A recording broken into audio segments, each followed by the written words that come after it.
Danes v novicah med drugim Svoboda relativna zmagovalka včerajšnjih volitev, kako se na cesti obnese novi električni Twingo, 21. marec, svetovni dan poezije.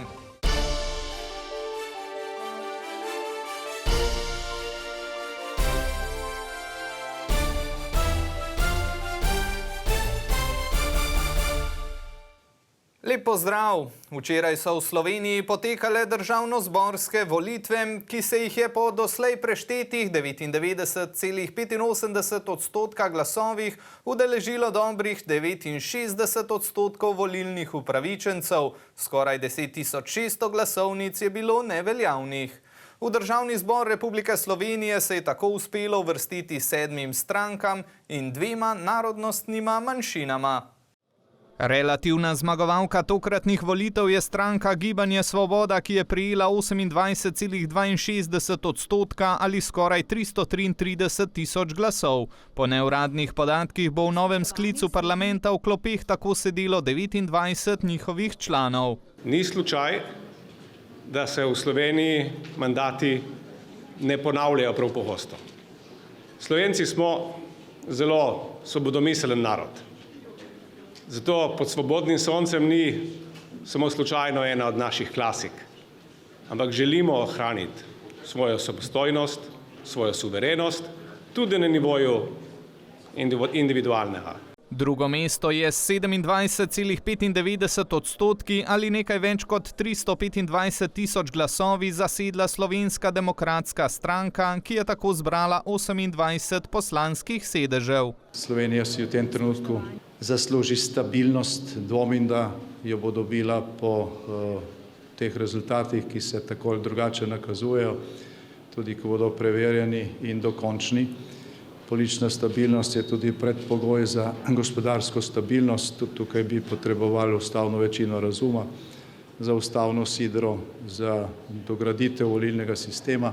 9,29% glasov so volivci namenili skupni listi Nova Slovenija, Slovenska ljudska stranka in Fokus Marka Lotriča, ki bo imela 9 poslanskih mandatov. Ne bo razočarala vseh tistih, ki so bili v zadnjih 4 letih spregledani, od obrtnikov, podjetnikov, SP-jev, normirancev, zdravnikov, učiteljev, kmetov, vseh tistih, ki vsak dan trdo garate, se trudite za to, da pošteno zaslužite svoje plače.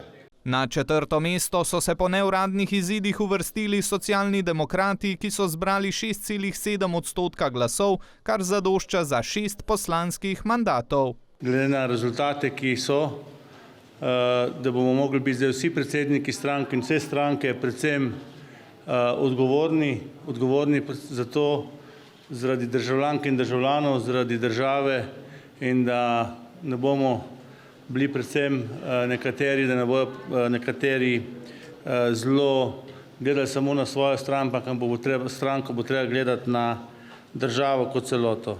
87 glasov manj so prejeli demokrati Anžeta Logarja, kar jim daje prav tako 6 poslanskih sedežev. Slovenija potrebuje sodelovanje, da potrebuje vlado, ki bo zagovarjala politično širino in v tem pogledu mislim, da se v naslednjem obdobju ali pa v naslednjih tednih in mesecih pričakuje, da se 2 politična konkurenta, ki sta pobrala največ glasov v tej politični razpravi, usedeta skupaj.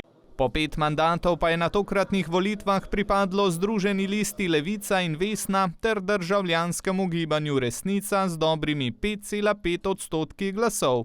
Po 4 mandatih oziroma 3 uspešno zaključenih mandatih ostajamo edina nova politična sila, ki je toliko časa v slovenskem političnem prostoru preživela. S pokončno glavo vstopamo v 4. mandat, Združeni Levica in Vesna, stranki, ki sta za solidarno prihodnost in za zeleno prihodnost.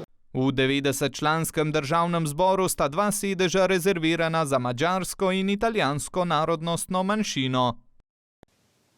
V državnem zboru bodo tudi poslanci, ki se bodo borili za interese naše regije, jugovzhodne Slovenije. Nekaj smo jih pred naš mikrofon ujeli že danes. Vesela sem novega mandata, predvsem sem pa vesela, da smo volitve zmagali, da smo tudi relativni zmagovalec volitev. Ponosna sem, da je ekipa zdržala do konca mandata, da z veliko ekipo, torej govorim o poslancih, stopamo v novi mandat. Se najprej zahvaljujem vsem volivkam in pa volivcem za izraženo podporo na dan volitev, pa tudi prej v volilni kampanji. Je pa ta rezultat tudi velika obveza za moje delo v državnem zboru. Zaenkrat, če ne vem, ali koalicijski ali opozicijski poslanec, ampak glede na to, da poznam parlamentarne mehanizme, se bom temu prilagodil. Seveda je to uspeh za Krško. Krško ni imelo še nikoli poslanca naše stranke, da bi bil direkt izvoljen. Bil je pred leti Stane Pajk, ki je bil nadomestni poslanec namesto Vizjaka, ki je šel za ministra. To nam je uspelo. Dobili smo več kot 4700 glasov v kraju Krško, kar je uspeh in pokazatelj, da si ljudi v Krški občini in v ostalih višjih občin želijo sprememb. Vesel in zadovoljen sem, da so mi občani in občanke tako Sevnice kot Škocjana zaupali ta mandat in res verjamem, da je to nadgradnja županske funkcije na državni ravni, kajti v tolikem času, po tolikih mandatih, verjamem, da imam veliko kompetenc za delo tudi na državni ravni.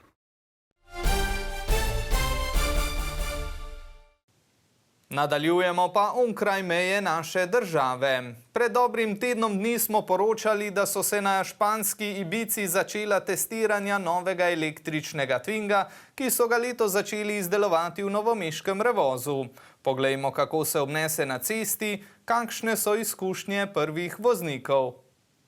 Takoj po pristanku na letališču sva si s snemalcem Matejem po nekaj napotkih izbrala svojega Twinga. Zgolj v prtljažnik je šla vsa najina prtljaga in snemalna oprema, kar potrjuje trditev s predstavitve o manjšem, a prostornem avtomobilu. Slovenske novinarje je navdušil. Dejansko je avto A segmenta, ampak prostornost je tista, ki ne moremo oporekati. Dva spredaj čisto normalno sedita zadaj, tudi zadnja klop je pomična za 16 cm naprej in nazaj, kar pomeni, da dejansko lahko povečaš prtljažni prostor skoraj na velikost Twinga. Pri podobnih avtomobilih iz istega segmenta se počutiš bolj utesnjeno. Tu pa je bolj velikodušno razdeljen prostor. Ja. Nasplošno pa je avto seveda narejen z mislijo, da bo cenovno ustrezen, torej da bo poceni, ugoden, ampak mislim, da za svoj denar očitno bo kar nekaj uspel tudi ponuditi. Seveda pa je Slovenija, poleg seveda tudi okoliških držav, eden najpomembnejših trgov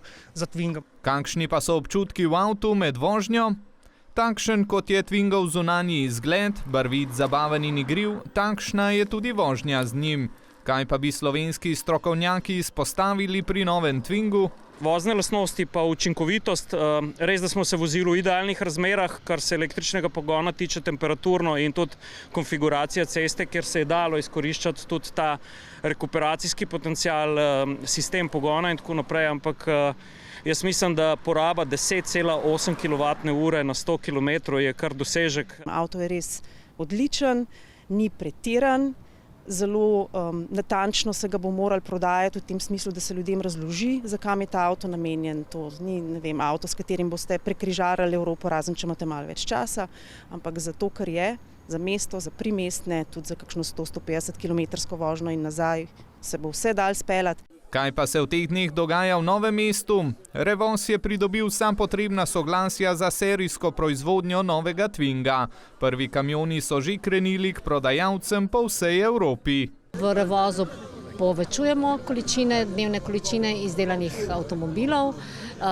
Prejšnji teden smo izdelali naprimer okoli 160 Twingov na dan, prihodnji teden jih bomo že 170 in tako nekako se nameravamo prilagajati pričakovanjem in potrebam naročnikov. Testiranja električnega Twinga bodo na Ibici potekala do 2. aprila, skupno bo novomeškega malčka preizkusilo okrog 450 novinarjev.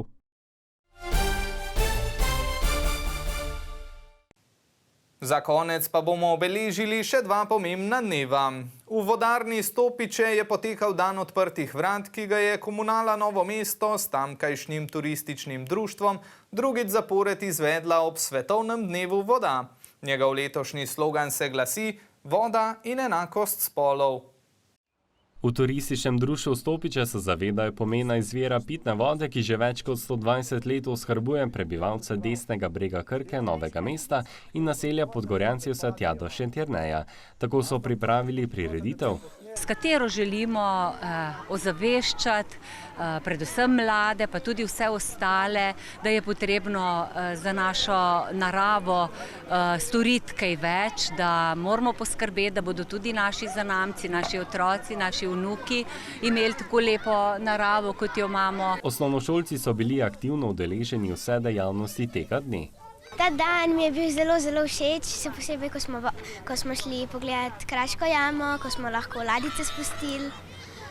Pa tudi ful zanimivo je bilo poslušati, ko smo šli pogledati vse te hiše, da smo lahko igrali kviz. Meni je bilo pa všeč, ko smo pobirali smeti, ker smo tudi naravo malo bolj očistili. Potem, ko smo šli v Kraško jamo, pa ko smo spuščali ladjice. Meni je bilo pa všeč, da sem lahko sodeloval v kvizu, pa sem tudi to nagrado osvojil, pa da sem šel v Kraško jamo pogledati, ker sem do zdaj mislil, da je brlog, pa še zmeraj mislim, da je lahko.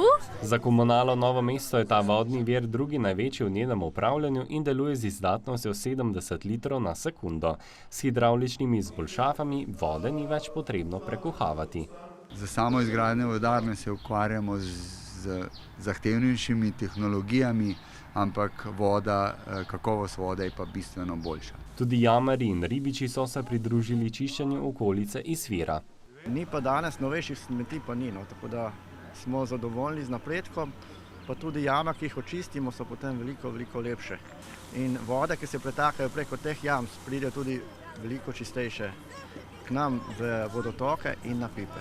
Ribiči pa smo si zadali nalogo, da očistimo strugo in oba bregova potoka Težka voda od Črnošniškega do mosta v Pogancih. Ribiči pa bodo to soboto čistili še vodotoka Težke vode do izvira in potoka Klamfer do Brulčevega mlina. V soboto pa smo tudi uradno vstopili v pomlad. Poleg tega za mnoge težko pričakovanega mejnika pa 21. marec zaznamuje tudi Svetovni dan poezije. Obiskali smo novomeško gimnazijo, zanimalo nas je, kakšen odnos imajo do poezije mladi. Rad berem poezijo, ker mi je všeč, da so včasih nekakšna globoka sporočila zakrita oziroma jih je treba nekako odkriti. Zdi se mi, da je res lep način, kako se izražati. Ne glih pišem, ne ustvarjam, ampak se mi zdi pa zelo velika umetnost.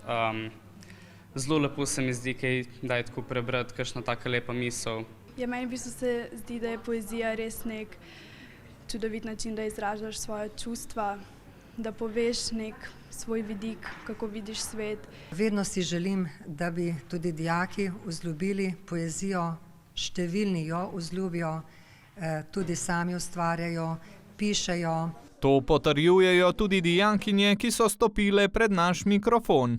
Meni poezija že od nekdaj pomeni zelo veliko. Predstavlja mi neke vrste izhod iz resničnega življenja, nekaj, o čemer sem lahko zelo ustvarjalna, v kar se lahko potopim in to delam ure in ure. Večinoma, če pišem bolj tako humorne pesmi rada, poezijo, tako bolj za smeh pa tako. Obožujem pa tudi mogoče malo bolj globoko poezijo, malo bolj žalostno, samo take pa pač ne pišem glih. Pri umetnosti ne gre, kakor pri vseh ostalih stvareh, ne moreš se zanašati na logično neko obrazložitev, ampak gre v bistvu za neko, kako bi temu rekel, čutno zaznavo, ki jo pač oseba mora dati ven iz sebe. Novomeško gimnazijo je v njeni 280-letni zgodovini sicer obiskovalo kar nekaj pesnikov, med njimi izstopata Miran Jarc in Dragotin Kete. Morda pa prav zdaj v tamkajšnjih klopeh pridobiva nova znanja naslednji veliki dolenjski poet. Ostanite zdravi in v naši družbi. Lep pozdrav!